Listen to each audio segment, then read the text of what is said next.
ओम साई राम। चलिए इस वीडियो में हम श्री साई बाबा के जीवन के बारे में कुछ अनमोल तथ्य जान लेते हैं।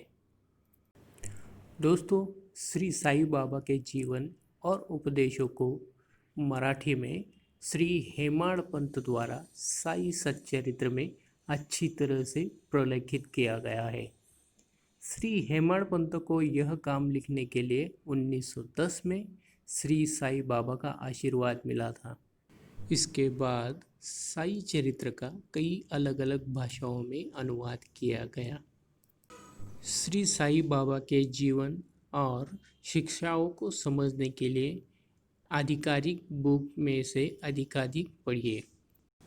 साई बाबा के कुछ खास शिष्य आध्यात्मिक और संतों के रूप में प्रसिद्ध हुए, जैसे कि शिरडी के उपासनी महाराज, खंडोबा मंदिर के पुजारी मालसापति, बिडकर महाराज, संत गगनगिरी महाराज, संत जानकी दास महाराज और सती गोदावरी माता जी के रूप में पूजनीय थे।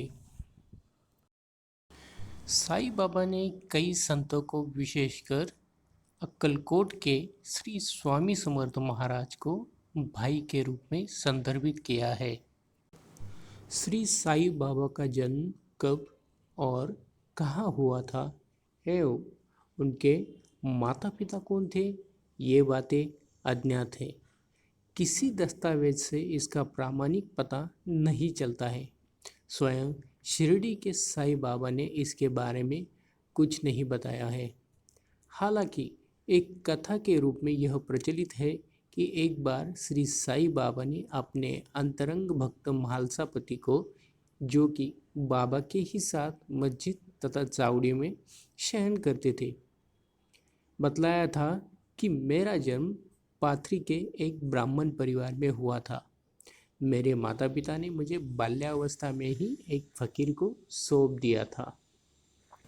उन्होंने कथित तौर पर यह भी कहा था कि फकीर की पत्नी ने उन्हें सेलू में रहने वाले एक हिंदू गुरु वेंकुसा की देखभाल में छोड़ दिया था और वे 12 साल तक उनके शिष्य के रूप में सेलू में ही रहे थे। महज 16 साल की उम्र में बाबा शिरडी गांव पहुंचे थे। यह आमतौर पर माना जाता है कि बाबा 3 साल तक शिरडी में रहे और बाद में 1 साल के लिए कहीं और अनजान जगह गए थे।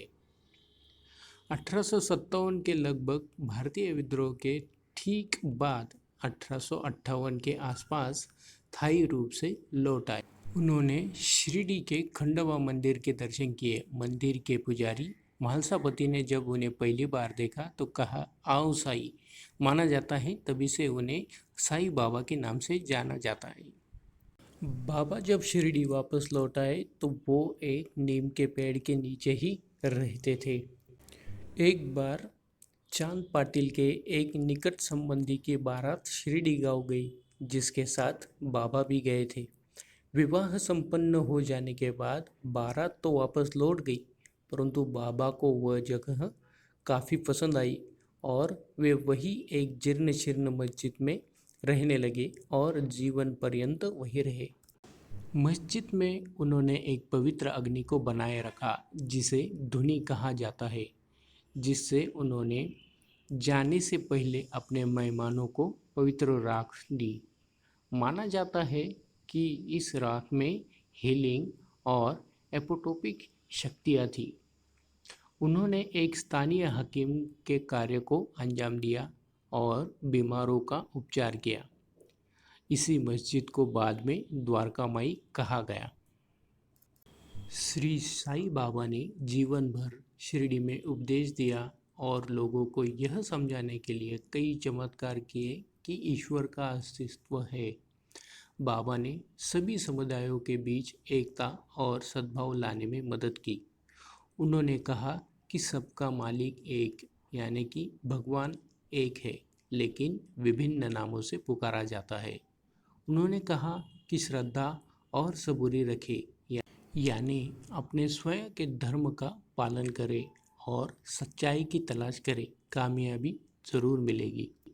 एक दिन बूटी नाम का एक अमीर करोड़पति साईं बाबा के पास आया और उसने कहा कि वह श्री कृष्ण के लिए एक पत्थर की इमारत बनाने जा रहा है। बाबा ने उन्हें इमारत की योजना बनाने में मदद की। बिल्डिंग पूरी होने से पहले ही बाबा बहुत बीमार पड़ गए और 15 अक्टूबर 1918 को बाबा ने अंतिम सांस ली। वह दिन हिंदू कैलेंडर के अनुसार विजयादशमी के तिथि से मेल खाता था। उनके अवशेषों को शिरडी में बूटीवाड़ा में ही मिला दिया गया था, जिसके बाद यह आज श्री समाधि मंदिर या शिरडी साईं बाबा के मंदिर के रूप में जाना जाता है। बाबा कहते थे, जब तक कोई रिश्ता या संबंध नहीं होता, कोई भी कहीं नहीं जाता। यदि कोई भी पुरुष या जीव आपके पास आते हैं तो उनकी अवहेलना न करें, बल्कि उन्हें अपनाएं और उनके साथ उचित व्यवहार करें। श्री हरि निश्चित रूप से प्रसन्न होंगे यदि आप प्यासे को पानी, भूखे को रोटी, नग्न को कपड़े और अपने बरामदे को अजनबियों को बैठने और आराम करने के लिए देते हैं। राम और रहीम दोनों एक ही है और उनमें किंचित मात्र भी भेद नहीं है। फिर तुम उनके अनुयायी होकर क्यों परस्पर झगड़ते हो? दोस्तों, हमें भी बाबा के आदेशों का पालन करना चाहिए। ओम साई राम। दोस्तों, अगर आपको वीडियो अच्छी लगे तो वीडियो को लाइक और चैनल को सब्सक्राइब करना मत भूलिएगा। शुक्रिया।